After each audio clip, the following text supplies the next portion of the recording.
Howdy doody. So it has been a couple of days. A bit of stuff has sort of gone down. I really just genuinely, I don't think I had a chance to message yesterday. Can't remember what I had on in the morning, but it was kind of like I didn't really have a lot on. All I knew is that I had to get Alex at 3, and that's when we were going to head into Melbourne to see Tash. I think, I don't know, I was really struggling. I was back and forth all over the place. Part of me wanted to use, part of me didn't want to use. It was just, in the end, I think I sent Alex and I had been calling and chatting and stuff, and like I sort of said the whole thing.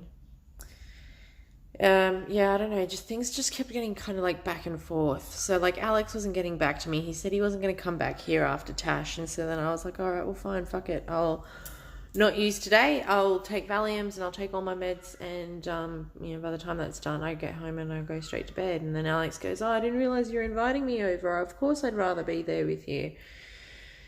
And I'm like, oh shit, well then if Alex is here, then... And I guess I just got so overwhelmed that I was like, you know what, I don't give a shit. Come over, we'll use. I don't give a shit. Because he's like, well, wouldn't it be better if, Tash is the kind of concert that you want to be a little bit, under influence for? And like, fine, fair enough. You get there and... because it's all prog metal or prog rock and, trippy lights and shit and strobe lights and whatever. Yeah, it probably would have been a sick time if you were on hallucinogens, but I'm not. And I even said to him, I was like, look, dude, by the time that we smoke here, leave here at 3, get to Melbourne, doors open at 7:30. By the time Tash comes on, we're going to be itching to want to come home. Like, we're not really going to be enjoying it. But anyway, so more back and forth, and then I was like, I don't give a fuck, do what you want. So Alex called an Uber over, we smoked, went down, saw Tash. I don't know. Didn't feel like the greatest trip. Apparently it wasn't the worst. Sorry, a notification's come up and it annoyed me. I think the last time that Alex came down to Melbourne with me was for the AFL Grand Final Symposium. So, look, granted, fair enough, it was his day off, and I was down there from 9 till 1 for this seminar, and he was just a cranky shit the whole fucking time. He was just grumpy that he had to be up early on his day off and everything like that, and I'm like, dude, I offered it to you as something to do, but I made it quite clear, what time I would be leaving and stuff. I wasn't going to be angry with you or not be your friend if you weren't going to come, because this isn't your industry. It was just if you wanted something to do on grand final day.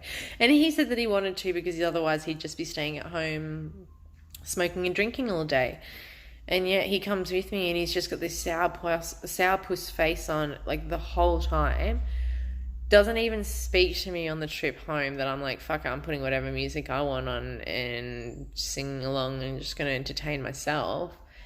And it isn't until like we rock up at his place, he's like, hey, do you want to come inside? And I'm like, no, man, like you've just spent the last 5 hours ignoring me. I don't really feel like talking to you. Like, if you wanted to talk to me, you could have talked to me before. And anyway, so that was a situation that happened back in September, and it fucking happened again yesterday. Like, I don't know, we went and we got dinner, and then there was still a bit more time to kill, so we found a pub with a rooftop garden just to have a drink and some ciggies, and I just had a lemon lime and bitters because I made it quite clear I have nothing against it.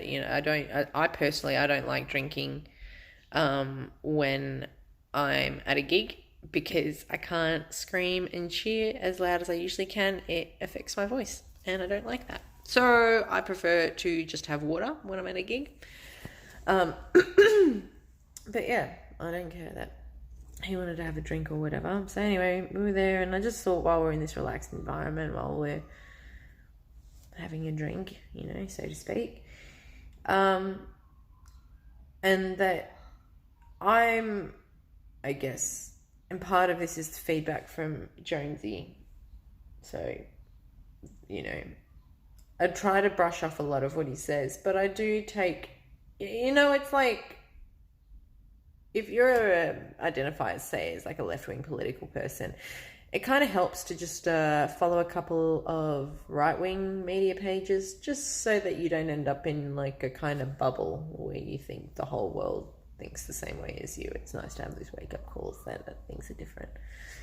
But anyway, somehow I got onto that, and that was a point, but not today. Anyway, so we went to dinner, we went and got drinks. Oh yeah, so I thought that would be like, oh yeah, so one thing that Jonesy keeps saying back to me in this whole me not wanting to hear back from him or not wanting any contact from him,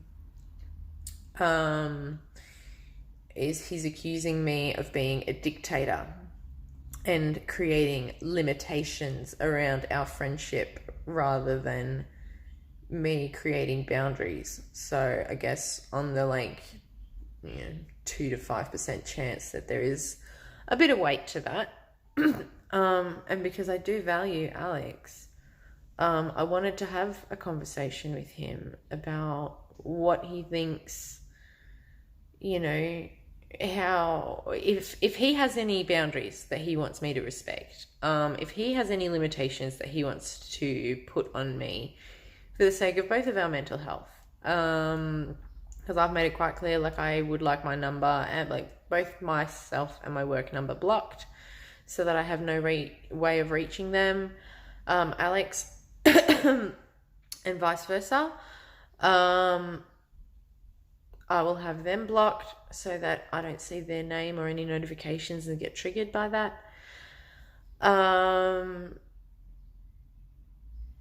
Yeah, so I mean those are my things, and I said, look, Alex, I'll find a way to message you to let you know that when I'm ready to start hanging out with you, but I can never hang out with you at yours again. He was like, yeah, that's fine, that's cool.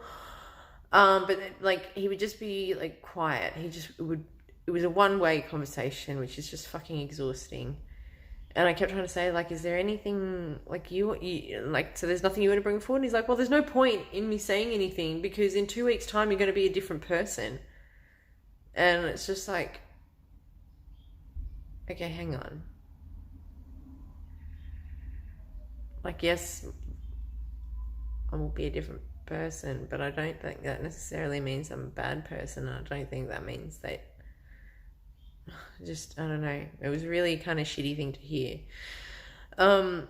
Fortunately, I was able to like kind of offload a lot of it with Kelly, who put it in the perspective of like, because all Alex is just offended. I've just done nothing but offend Alex since the AM, because I also sent him a message last night asking if any guy I'm dating will ever be good enough for him, and he's gone, I'm really offended that you've asked me that. So I don't know.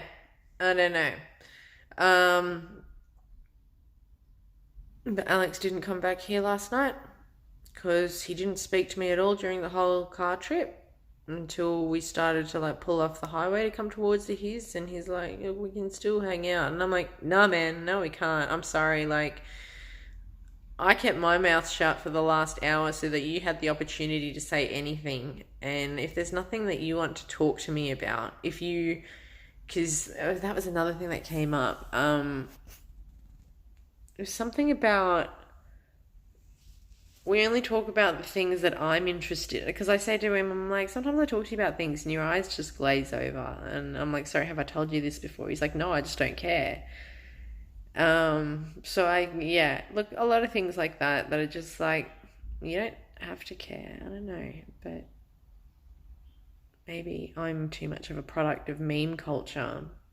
I try to be present and at least like sympathize with the excitement that the other person has about something that excites them, because there's nothing worse than being excited about something and have someone receive it so like apathetically or blasé, and you feel like you have a shit interest or whatever.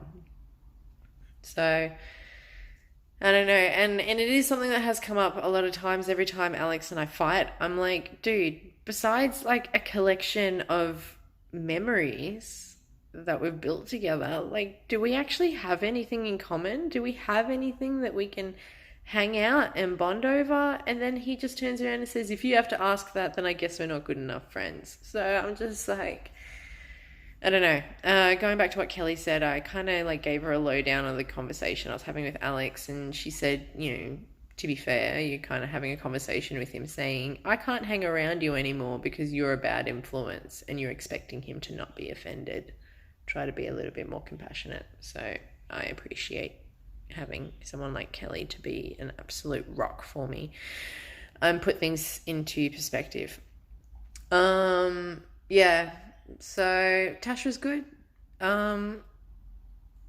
She said it was the last show she's ever going to do solo, so I'm glad that I went and and got to see her and stuff. And I'm not sure what the future things are. I don't know if she's going to have her own band or if what things are going to look like. I don't think she's retiring or anything. Didn't say anything like that, but we'll see what it all looks like.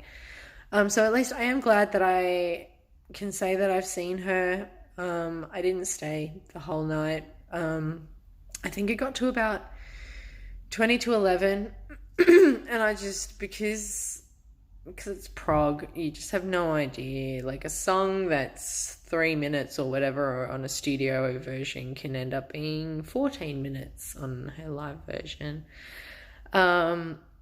And so I was starting to panic that the end wasn't looking in sight. I had a really big, scary day today.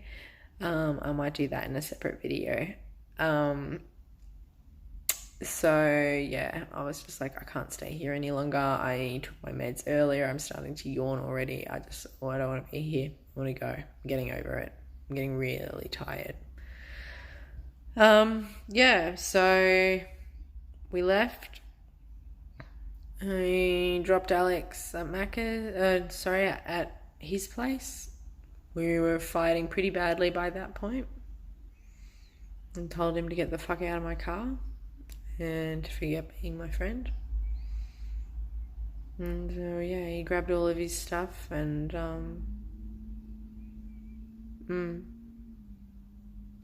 I tried to call him again afterwards just to explain where I stood on things, and then he sent me a message saying, I'm not going to answer the phone if I'm just going to be yelled at. Fair enough, but I wasn't yelling, which you would hear from the voicemail that I left. But anyway.